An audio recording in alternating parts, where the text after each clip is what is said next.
자, 오늘 우리에게 주시는 말씀은 느헤미야 9장입니다. 느헤미야 9장 32절로 38절까지의 말씀. 우리 한 목소리로 함께 읽겠습니다.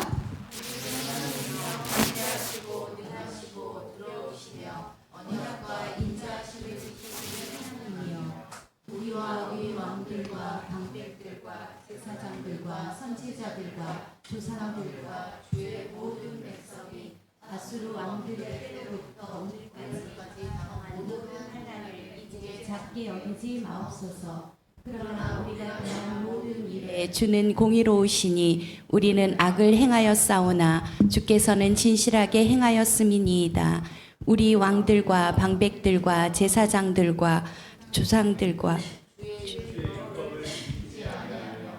주의 명령과 주께서 그들에게 경계하신 말씀을 순종하지 아니하고 그들이 그 나라와 주께서 그들에게 베푸신 큰 복과 자기 앞에 주신 넓고 기름진 땅을 누리면서도 주를 섬기지 아니하며 악행을 그치지 아니하였으므로 우리가 오늘날 종이 되었는데 곧 주께서 우리 조상들에게 주사 그것의 열매를 먹고 그것의 아름다운 소산을 누리게 하신 땅에서 우리가 종이 되었나이다.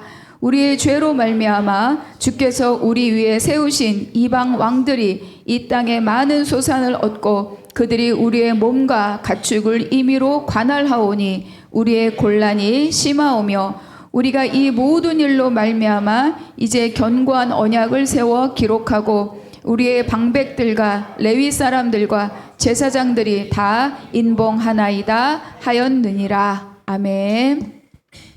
자, 오늘은 이제 부흥의 결단 언약이라는 제목으로 말씀을 함께 나누려고 합니다. 본문은 10장에 있는 명단까지 함께 갈 건데요. 오늘 또 읽은 단락은 9장에 있는 본문만 우리가 함께 읽었습니다. 여러분, 이제 지난주 우리가 설교를 통해서 우리가 말씀을 읽을 때 알게 되는 것이 두 가지가 있다. 무엇을 알게 되죠? 테스트 아닙니다. 잊어버려 주셔서 감사하고 하나님이 누구신가를 알게 되고, 그렇죠? 그 하나님 앞에 내가 누구인가를 알게 된다. 그러니까 이 두 가지를 알면은요, 우리가 믿음의 삶에 엄청난 진보가 이루어질 수 있는 거죠. 그래서 지난주 말씀을 잠깐 돌이켜 보면 첫 번째는 뭐냐? 하나님이 창조주이시다입니다. 하나님이 만물의 주인이시다. 그러니까 나는 누구에게 속한 자이다? 하나님께 속한 자이다. 여러분, 속한 자는 어떤 혜택을 있습니까? 그걸 소유한 자가요, 책임진다. 이것이 속한 자의 은혜입니다. 그런데 우리가 이걸 생각해 보면 좋겠어요.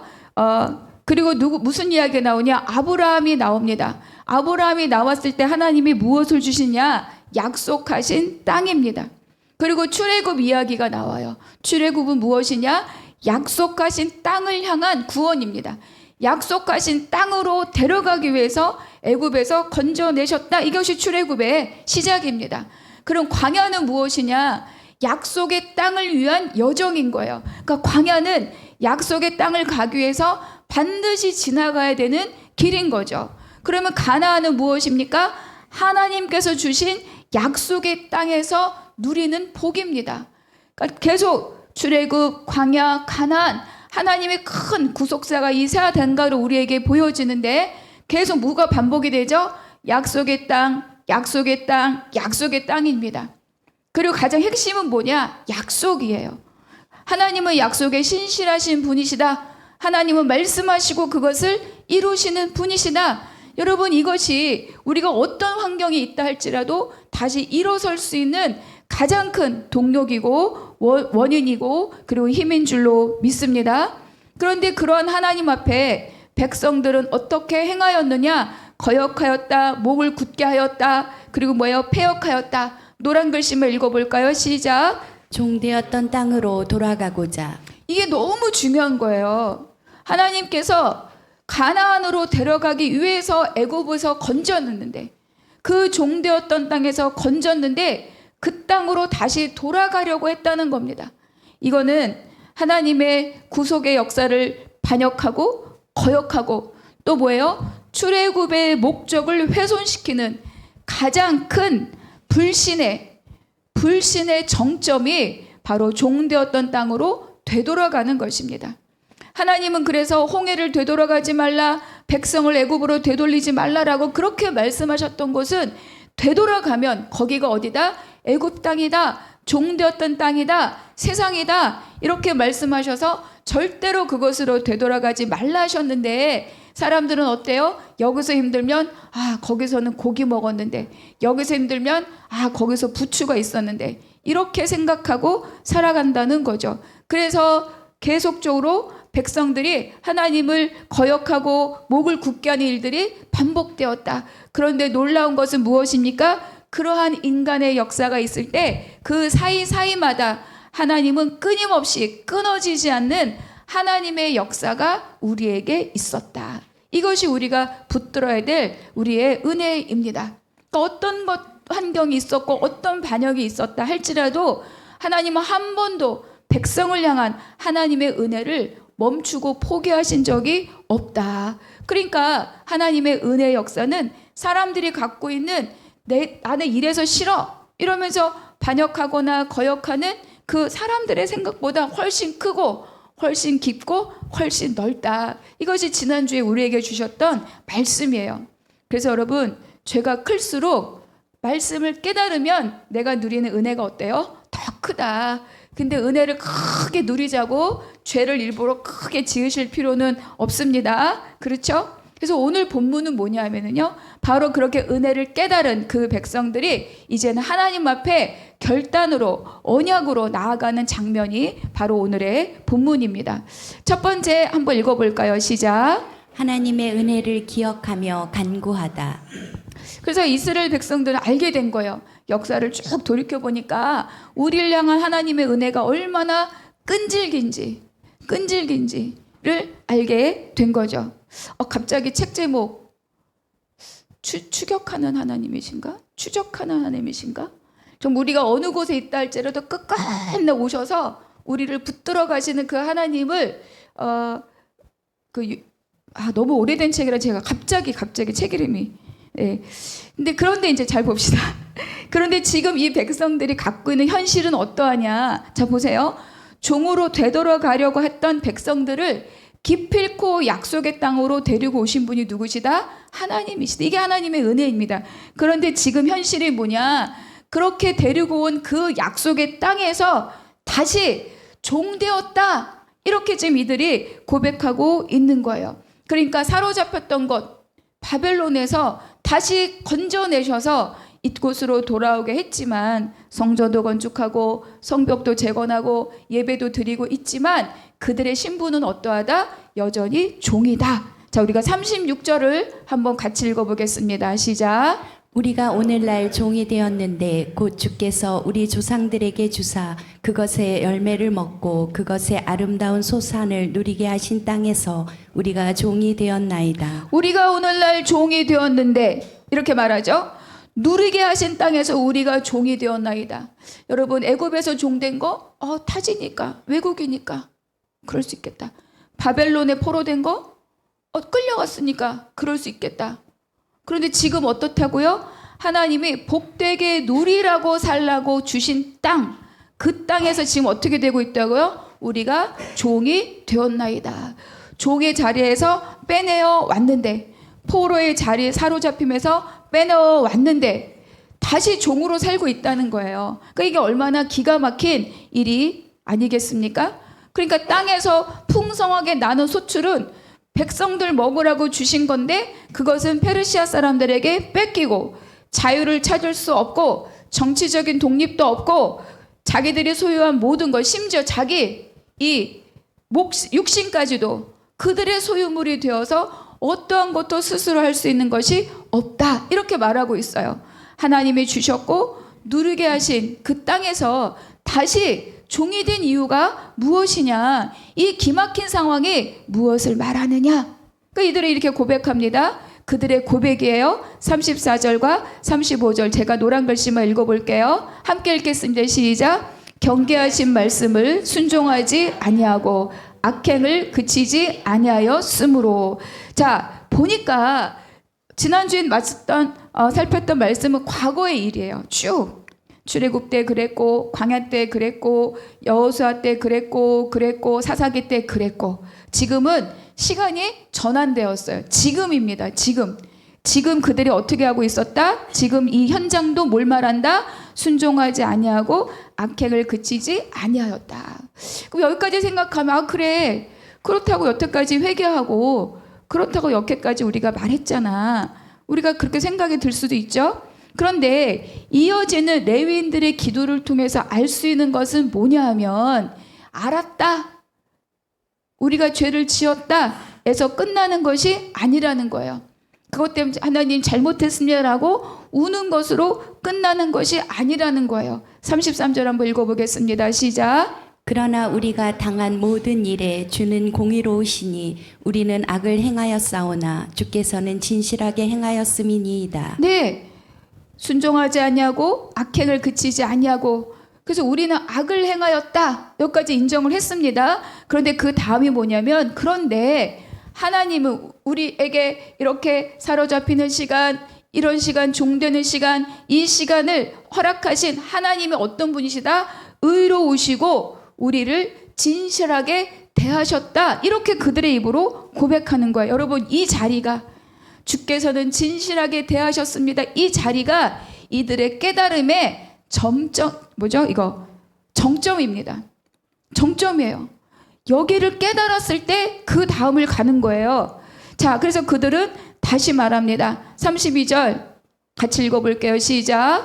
우리 하나님이여 광대하시고 능하시고 두려우시며 언약과 인자하심을 지키시는 하나님이여 우리와 우리 왕들과 방백들과 제사장들과 선지자들과 조상들과 주의 모든 백성이 아수르 왕들의 때로부터 오늘까지 당한 모든 환난을 이제 작게 여기지 마옵소서. 여러분 이 두 구절의 관계를 잘 이해를 하셔야 돼요.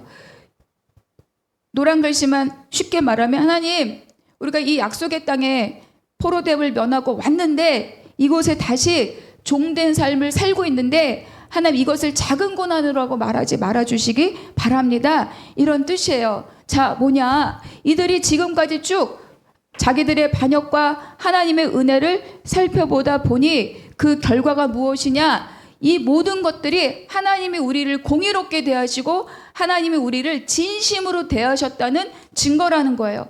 하나님이 틈틈이 심판하셨던 일, 우리를 포로로 가게 하고 그리고 우리가 여러 열국에 빼앗기기도 하고 그 일이 하나님의 심판 여기서 끝나는 것이 아니라 우리를 향한 공의이고 우리를 향한 진심이었다 이렇게 깨달았다는 거예요. 여러분 쉽게 말하면 이거예요. 우리가 가끔 이렇게 하나님 앞에 내 고난을 가지고 아버지 앞에 기도하죠. 하나님 왜 저에게는 건강을 주시지 않습니까? 하나님 왜 저에게는 자녀를 주시지 않습니까? 하나님 왜 저에게는 물질을 주시지 않습니까? 하나님 왜 저에게는 지금 이게 필요한데 이것 때문에 지금 죽을 것 같은데 왜 저에게 지금 이거를 주시지 않습니까? 내가 지금 고난 앞에서 그렇게 기도할 수 있죠. 그런데 중요한 것은 무엇이냐? 내가 지금 그 복을 감당할 수 없을 때는 하나님께서 그 복을 어때요? 주시지 않는 것이 하나님의 사랑이다 이렇게 말하고 있는 거예요. 그러니까 왜 그렇습니까? 하나님 나의 약함을 아시죠. 나의 약함. 그리고 또 뭐예요? 나의 악함을 아십니다. 나의 약함 때문에 하나님 주신 복으로 악을 행하고 나의 약함과 악함 때문에 하나님이 주신 복으로 악의 길을 갈 수 있는 나를 향하여서 하나님의 하시는 일은 뭐냐? 그거를 주시지 않거나 그것을 멈추게 하시는 그 일이 나를 어때요? 공의롭게 대하고 나를 진실하게 대하는 하나님의 마음이다. 이거를 이들이 깨달았다는 거예요. 여러분 이해가 되십니까? 그러니까 이 고난조차도 하나님의 사랑의 방식이다. 이거를 이들이 알았다는 거죠. 그러니까 이 하나님의 사랑의 방식을 깨달았기 때문에 뭐라고 말하는 거예요? 하나님은 공의로우시고 그리고 하나님은 나를 진실하게 대하셨다라고 고백할 수 있습니다. 이 하나님의 사랑의 방식을 깨닫자 이 사랑의 방식 앞에 이스라엘 백성들의 단단했던 마음, 그저 울면서 회개했던 그 마음이 무너지고 그리고 다시 하나님 앞에 소망으로 나갈 수 있는 그 힘이 생겼다. 오늘 말씀은 그거를 우리에게 말씀해 주는 거죠. 다시 하나님의 언약을 붙듭니다. 그래서 과거의 은혜를 기억하면서 앞으로 이루실 그 하나님에 대해서 그 구원을 기대하며 하나님 앞에 기도하는 거죠.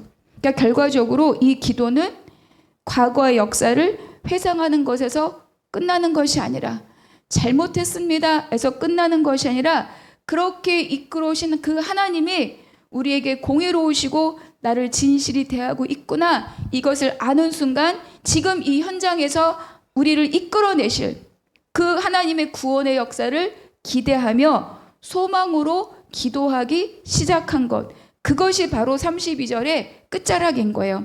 오늘까지 당한 모든 환난을 작게 여기지 마옵소서.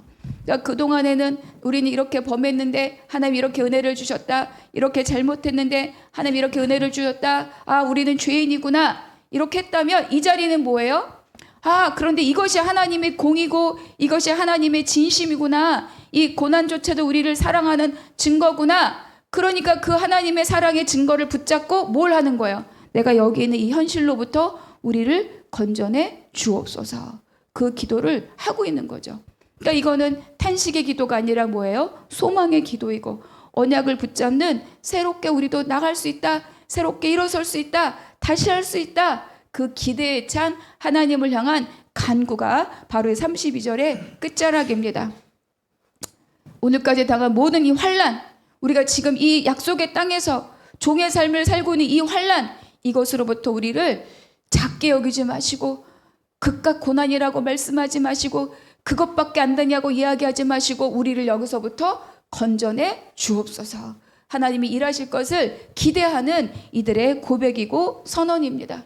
여러분, 우리가 가끔 낙심의 자리에 있을 때 마음이 막 점점 가라앉죠. 그리고 그 일이 내가 내 힘으로 해결할 수 없는 일이라고 생각될 때 점점 더 가라앉을 때가 있어요. 저도 막 마음이 가라앉을 때가 있어요. 그런데 그때 내가 기억할 것이 있죠. 그때도 건지신 하나님, 내 잘못으로 인한 것이 있었음에도 불구하고 나를 붙들어 올리신 하나님, 그러니 이 자리에서도 내가 하나님을 붙들 때 그 자리에서 나를 건져내실 하나님을 내가 기대하고 마음을 일으키는 거죠. 여러분 모두가 그렇게 일어서는 마음이 있기를 축복합니다. 근데 이 과정 속에서 우리가 또 하나 기억해야 될 거 있어요. 그래서 우리가 어떤 사람입니까? 우리는 예수 그리스도 안에서 구원받았고, 예수 그리스도가 이 땅에 오심으로 인하여서 이미 하나님이 약속하신 하나님 나라를 경험하며 살도록 부르심을 받은 자리예요. 그렇죠? 근데 그럼에도 불구하고 우리는 그 하나님의 부르심에 하나님의 나라에 살면서도 여전히 구속의 땅에서 종된 삶을 살고 있는 이들처럼 여전히 속박된 삶의 자리에 우리가 앉아 있을 수도 있다. 여러분 인정하십니까? 때로는 물질에 매여서, 때로는 습관에 매여서, 때로는 어떤 사람의 인정받음에 매여서, 또는 나의 어떤 과거의 상처에 매여서 자유한 삶이 아니라 매이고 묶인 삶, 염려와 근심에 묶인 삶, 나의 생각의 쳇바퀴에 묶인 삶, 그런 삶을 우리가 어느 한 자락은 살아갈 수 있다. 여러분 이 자리가 바로 우리의 틈입니다. 언제든지 그곳을 타고 들어와서 더 나쁘게 우리를 몰아가거나 더 좌절로 우리를 몰아갈 수 있는 우리의 틈인 거죠. 여러분 이 틈을 우리가 함께 메꿔 나가야 됩니다. 그것은 뭐냐면 우리가 주님 앞에 나가는 거예요. 이들처럼 하나님 우리의 이 고난을 작게 여기지 마옵소서. 이렇게 하나님이 이 자리를 반드시 나를 건지신다는 그 약속을 붙들고, 기어코 가나안까지 이끌어 오신 하나님이시기 때문에 기어코 나를 여기서 건지실 것이다, 그 소망을 갖고 내가 빈틈의 자리에서 하나님을 찾아야 되는 거죠. 그때 우리는 이렇게 이들처럼 외칠 수 있어야 돼요. 하나님 맞습니다. 저는 죄를 지었습니다. 제가 잘못한 것이 있습니다. 그러나 하나님은 긍휼의 하나님이시고 은혜의 하나님이시고 지금까지도 한 번도 나를 그 은혜를 완전히 저버린 적이 없으신 바로 그 하나님이십니다. 하나님, 나의 이 삶의 자리를, 나의 이 고난을 작은 것으로 여기지 마옵소서. 나를 이 자리로부터 건져 주시옵소서. 그렇게 기도할 수 있는 여러분 모두가 되시기를 축복합니다. 그러니까 이것은 하나님이 지금 나에게 앞으로 행하실 그 모든 일들을 기대하는 바로 그러한 기대감의 확신. 아, 돌이켜보니까 한 번도 나를 외면하신 적이 없구나. 그러니 이 자리도 하나님이 외면하지 않을 것이다. 이 소망을 걸고 아버지 앞에 기도하고 있는 이들의 모습 속에서 이들의 기도가 저와 여러분의 기도가 되기를 주님의 이름으로 축복합니다. 자, 그래서 두 번째, 이것을 깨달은 자들이 그 다음 단계로 나가는 거예요. 제목 한번 읽어볼게요. 부흥의 결단, 언약을 세우고 기록하다. 38절 읽어보겠습니다. 우리가 이 모든 일로 말미암아 이제 견고한 언약을 세워 기록하고 우리의 방백들과 레위 사람들과 제사장들이 다 임봉하나이다 하였느니라. 네, 이거 이제 번역본이잖아요. 이제 히브리어 성경에는 이 38절이 없고요. 요게 이제 10장으로 가 있어요. 네, 우리 한글 성경도 이제 38절을 빼고 10장 1절과 묶어서 한 절로 만든 성경도 있고, 또 이렇게 이제 우리가 쓰는 개역 개정은 이렇게 38절로 정리가 되어 있죠. 그러니까 이들이 이렇게 언약으로 함께하는 할 수 있는 이유가 무엇이냐? 막 또 거역하고 목을 굳게 하고 막 이렇게 계속 하나님을 거역했던 역사를 돌아보면서 지금까지, 그럼에도 불구하고 하나님은 한 번도 죄로 인하여 자기 백성들을 진멸하신 적이 없다. 끝까지 버리신 적이 없다. 기필코 은혜를 베푸셔서 이끌어 가신다. 그러니 결국은 우리도 하나님의 나라 안에, 온전한 가나안 안에 완전한 자유의 삶으로 우리를 이끌어 가시겠구나. 그것을 약속하신 그 하나님 앞에 나의 삶을 결단해야 되겠구나 라고 언약을 맺는 장면이 바로 이 38절입니다. 그래서 그 하나님 앞에 나의 어떤 결단, 각오를 지금 다지고 있는 거죠. 그러니까 시작을 보니까 우리라고 나오죠. 우리. 이거는요, 몇 사람이 아니라는 거예요. 지도자들만 한 것이 아니라는 겁니다. 모든 백성들, 지도자들 포함 모든 백성들이 이 하나님과의 언약을 체결하는 일에 함께하고 있었다. 이렇게 우리에게 말씀하고 있는 거죠. 방백들, 레위 사람들, 제사장들은 대표자의 이름을 쓴 거예요. 한나무교회 김현주 목사 외 이렇게 대표자 이름. 그렇죠? 자, 그리고 이 모든 일은 뭐라냐? 지금 9장 내내 이야기했던 것. 그들의 어떤 반복된 죄악, 그럼에도 불구하고 하나님의 끊임없는 긍휼과 은혜, 그리고 지금 여기 우리가 주신 땅에서, 누리라고 주신 땅에서 겪고 있는 종된 삶, 이 모든 것, 그 안에서 하나님의 은혜를 기억하고 있습니다. 이것이 이 모든 일이에요. 지금까지 있었던 모든 그 역사. 그래서 그들이 어떻게 합니까? 견고한 언약을 맺었다. 여기서 견고한 언약이란 말은요, 히브리어로 아마나라고 합니다. 여러분, 이 아마나는 어디서 온 말이냐? 아멘에서 온 말이에요. 아멘. 이 어근이 아멘. 네, 그렇습니다. 아멘. 바로 그것을 어근으로 갖는 단어예요. 확고하고 진실하며 반드시 지켜야 될 약속, 이런 뜻을 갖고 있는 거죠. 하나님, 그렇습니다. 우리가 아멘. 네, 그렇습니다. 하나님. 네, 맞습니다. 하나님. 그 하나님의 역사하심과 일하심 우리가 동의할 때, 인정할 때, 네, 그렇습니다. 하나님.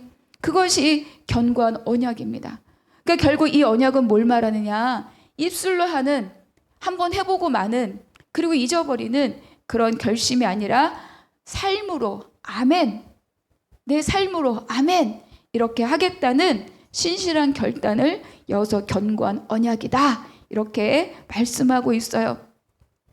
여러분이 매일매일이 아니어도 말씀 한 자락 읽을 때, 내가 기도 한 자락 할 때, 내가 말씀 한 구절 쓸 때, 그때 내 마음에 부닥치는 은혜가 있을 때, 그것이 여러분 아멘, 이 아마나로 여러분의 삶을 붙들어 갈 수 있기를 축복합니다.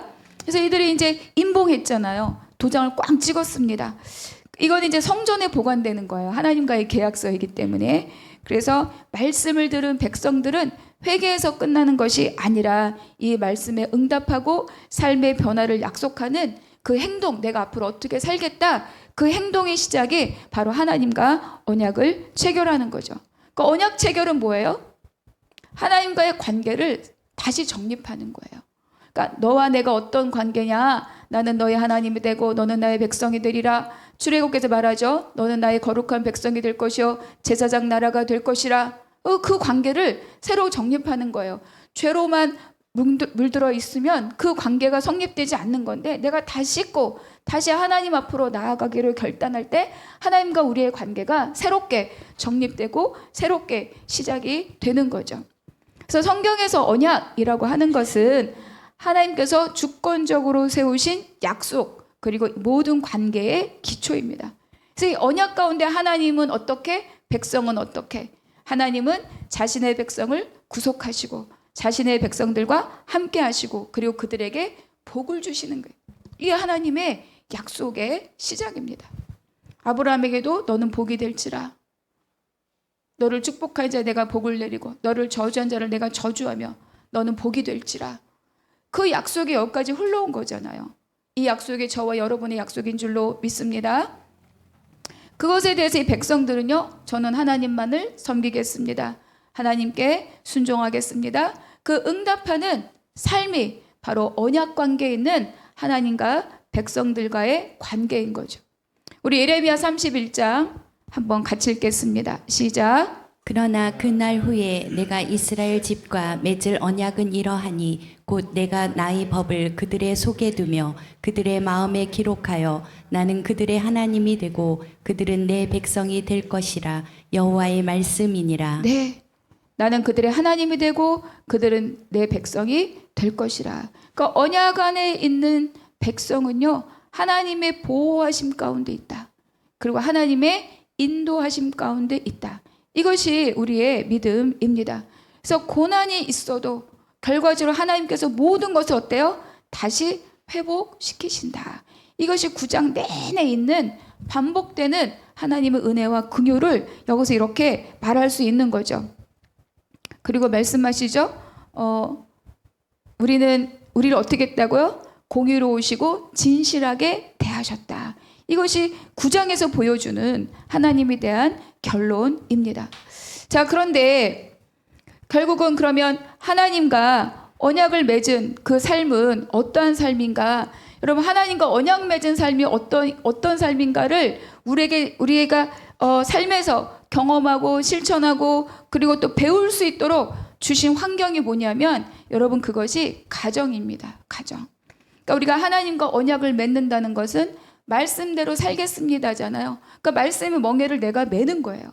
그러니까 주님의 멍에를 매는 거죠. 언약을 맺는다고 하는 것은 이렇게 권사님과 제 언약을 맺으면 저는 이 약속에 매이죠. 그리고 권사님도 이 약속에 매입니다. 서로 매이는 거예요.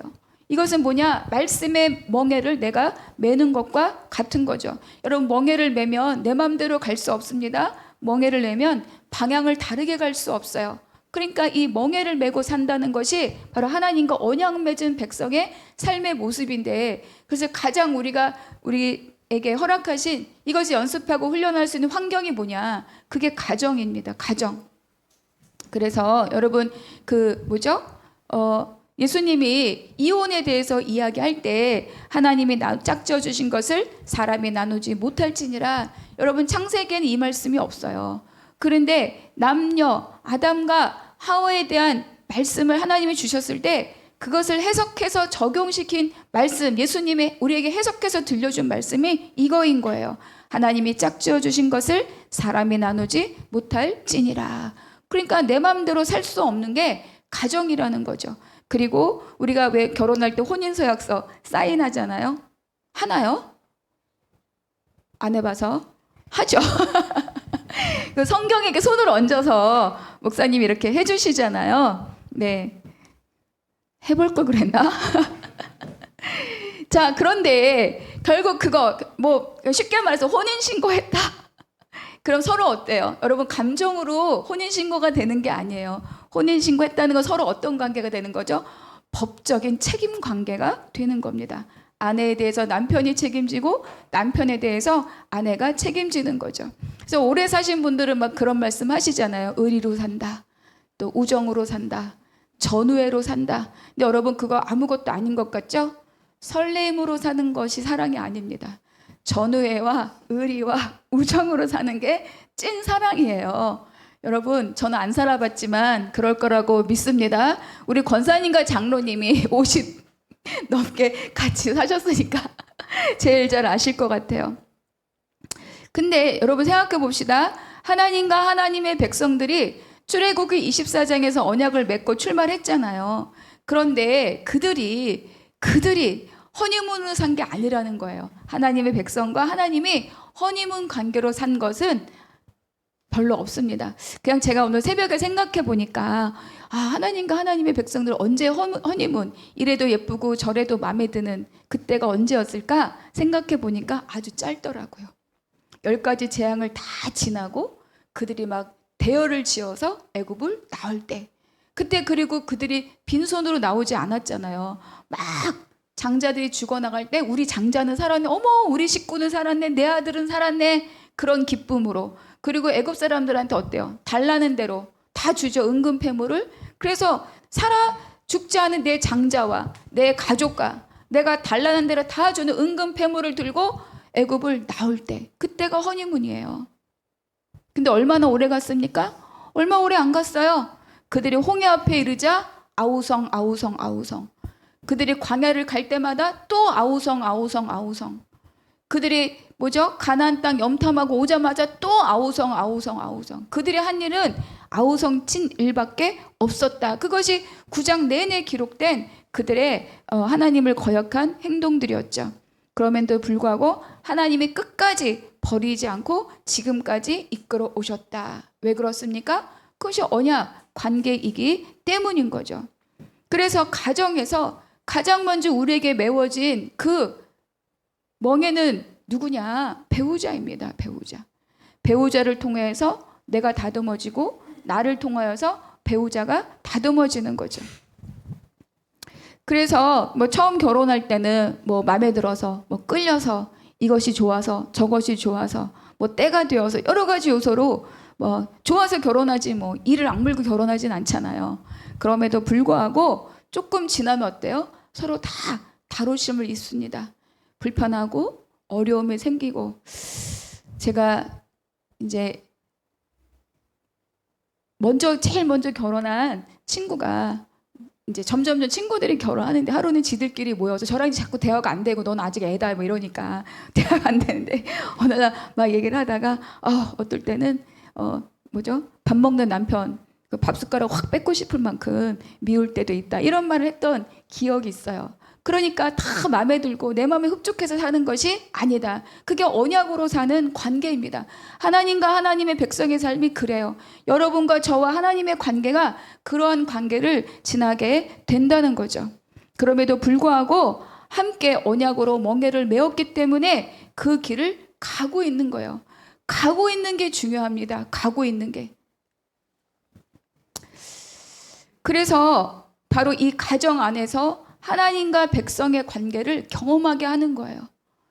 좋아서 내 마음에 들어서가 아니라 좋은 것도 있지만 좋지 않은 것도 있고 그로 인해 힘든 것도 있지만 하나님이 맺어준 그 관계, 하나님과 하나님 앞에 서약한 그 관계를 붙들고 그리고 우리가 함께 살아가는 거죠. 그래서 결혼은 감정으로 사는 게 아니다. 설레임으로 사는 게 아니다. 결혼은 뭐로 사는 거예요? 언약으로 사는 겁니다. 그것이 하나님과 백성들의 관계를 우리에게 말씀해 주고 있어요. 그러니까 이제 배우자가 우리가 하나님을 경험하는 멍에다 이랬더니 또 이렇게 물어볼 수 있죠. 그럼 목사님의 멍에는 누군가요? 여러분, 교회에서 한 부르심으로 받았다는 얘기는 교회에 있는 모든 자들이 뭐예요? 함께 멍에를 지고 가는 자들입니다. 누가 마음에 들어서 가고 마음에 안 들어서 안 가는 것이 아니라 함께 서로 하나님의 부르심 안에, 하나님의 공동체 안에, 하나님의 그 부르심을 주신 그 약속 안에 우리가 함께 멍에를 지고 가는 그러한 자들이라는 것을 여러분 믿으시기 바랍니다. 그래서 목사와 성도, 성도와 성도, 목사와 목사, 모든 관계는요 다 하나님의 부르심 안에서 멍에를 함께 지고 가는 자들입니다. 여러분, 멍에를 매는 것이 편안합니까? 불편합니까?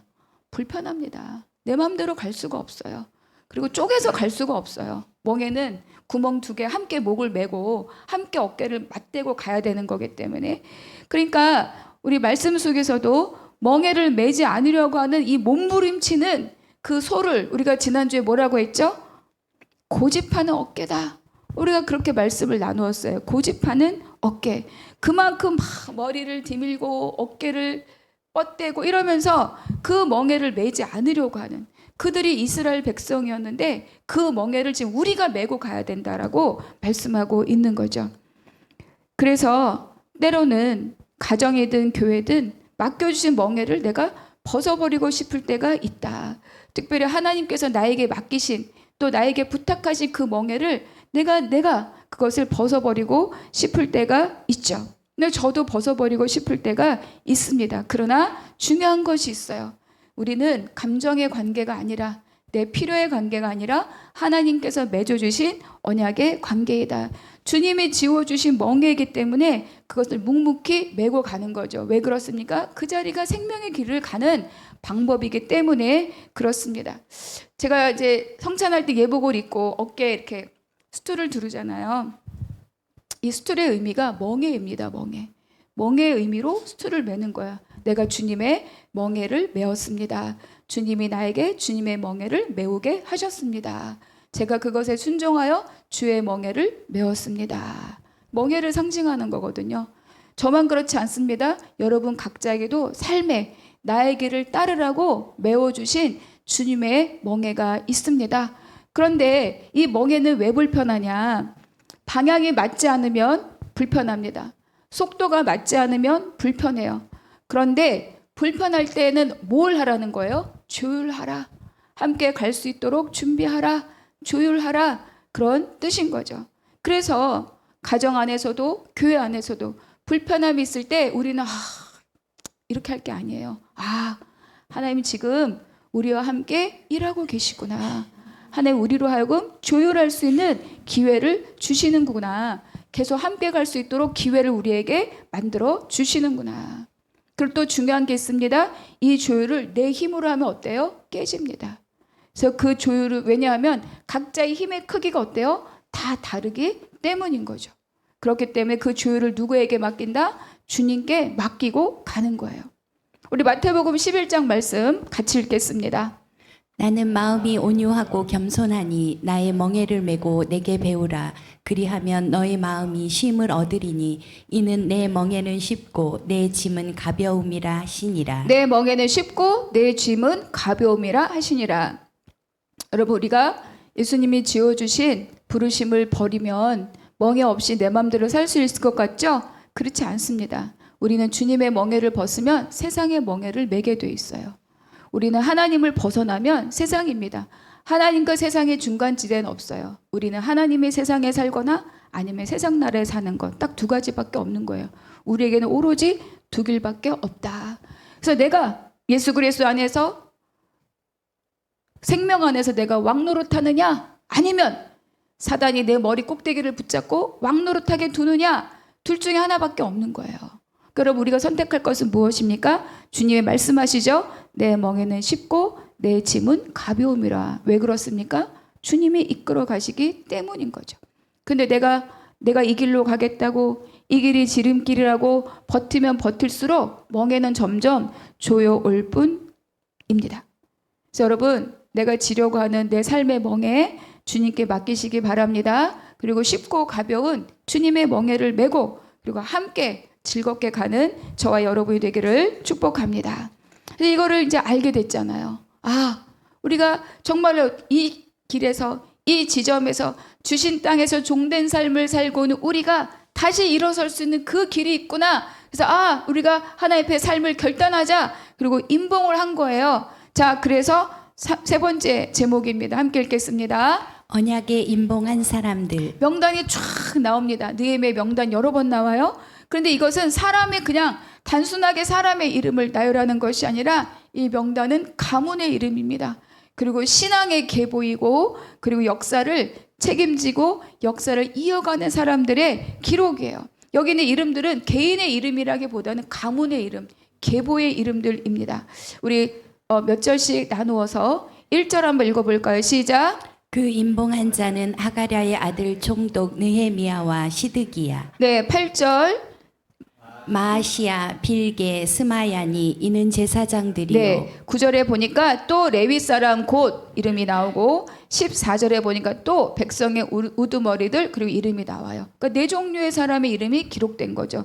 총독과 같은 그런 어떤 탑 리더들, 그리고 또 뭐가 있어요? 제사장들, 그리고 레위 사람들, 그리고 백성의 우두머리들.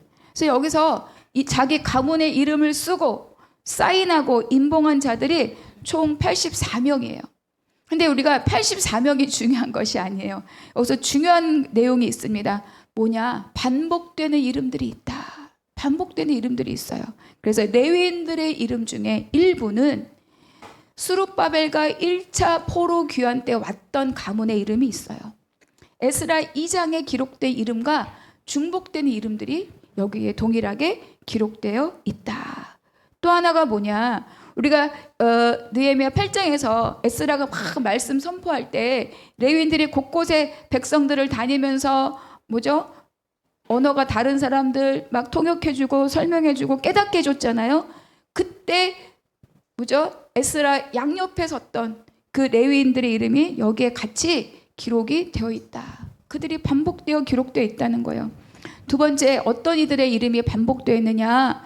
여기 백성의 우두머리들 여러분 세보시면 44명이에요. 44명. 그런데 이 44명 중에 절반이 누구냐? 바로 에스라 2장에 있는 바로 귀환한 그 가문들의 명단과 똑같습니다. 추가된 명단도 있고 새로운 명단도 있지만, 그러니까 1차 포로 귀환 때 온 레위인들, 에스라가 말씀을 선포할 때 그 말씀 선포를 도왔던 레위인들, 1차 포로 귀환 때 돌아왔던 21개의 가문, 여러 가문 중에 21개 가문, 그때 4만 몇천 명 왔잖아요. 그 중에 그 가문들, 이 이름들이 반복되고 있다는 거예요. 여러분, 이것은 우리에게 무엇을 말해주느냐? 여러분, 그들의 꿈이 있었어요.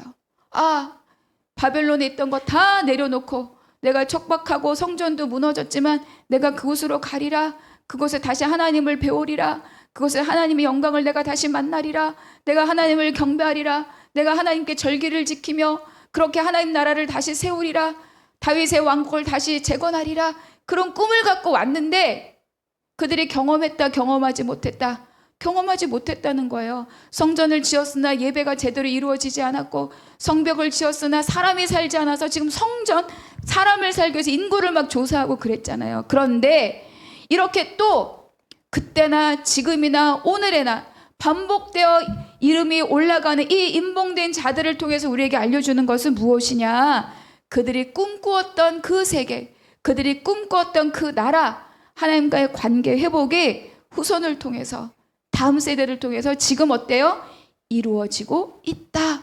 그것을 우리에게 보여주고 있는 거죠. 여러분, 우리에게 소망이 있고 꿈이 있습니다.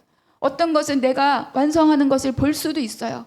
그러나 내가 아니라 내 자녀들에게, 내 후손들에게 그 꿈이 이어지고 그 꿈의 성취와 그 놀라운 회복을 그들이 경험할 수도 있다는 겁니다. 그래서 우리가 오늘 잘 살아야 되는 이유는 그거예요.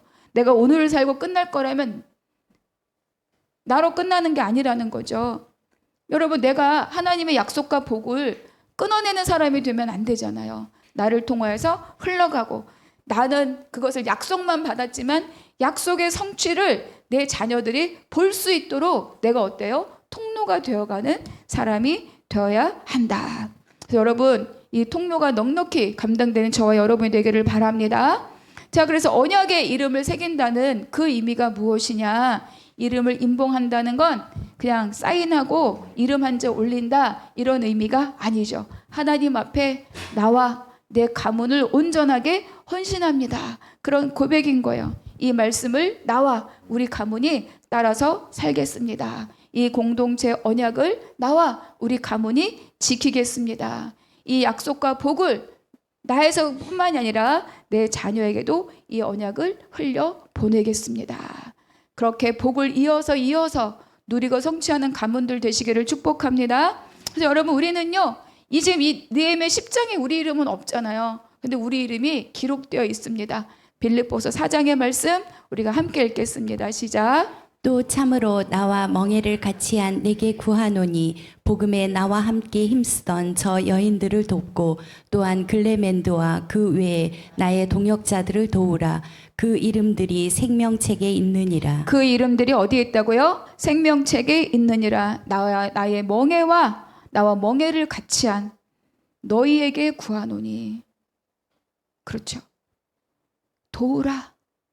우리들의 이름이 어디에 있다? 하나님의 생명책에 기록되어 있다. 그러니까 우리의 이름은 느헤미야 10장에는 없지만 하늘의 생명책에는 반드시 있습니다. 그래서 이 언약이요, 우리의 삶을 이끌어가는 커다란 목적과 커다란 뭐예요? 방향성이 되는 거예요. 왜? 멍에를 메었기 때문에. 그래서 주님이 가시는 길대로 나도 따라갈 수밖에 없기 때문에 그것을 거역하는 순간 더 삶이 어려워지는 거죠. 그래서 우리가 하는 거는 하나님의 말씀대로, 그리고 하나님이 이끌어 주신 대로 그 길을 쫓아가는 것, 할 거 없어요. 보는 자, 아는 자를 따라가면 됩니다. 첫 번째는 예수님인 거죠. 주님의 길을 넉넉히 따라가는 여러분 되기를 바랍니다. 그래서 여러분, 이 시대에 오늘 이 자리가 여러분의 각자의 믿음의 자리에서 하나님과 언약의 인봉자 되시기를 축복합니다. 세상의 멍에를 버리고 주님의 멍에를 메고 하나님의 복을 내가 누리고 그 복을 자녀들에게 유산으로 넉넉하게 남겨줄 복된 자들이 되시기를 축복합니다. 그래서 그러한 삶을 사는 여러분 되기를 축복합니다. 기도하겠습니다. 하나님, 은혜로 나를 부르시고 말씀으로 나를 일으켜 세워주신 하나님 감사합니다. 하나님, 이제 내가 언약으로 아멘의 삶으로 응답하게 하여 주시옵소서. 말씀 앞에 나의 이름을 새기고 자녀에게도 이 언약을 물려주는 복된 언약의 인봉자의 삶을 살게 하여 주시옵소서. 모든 것 감사하고 우리 주 예수 그리스도의 이름으로 기도하옵나이다. 아멘.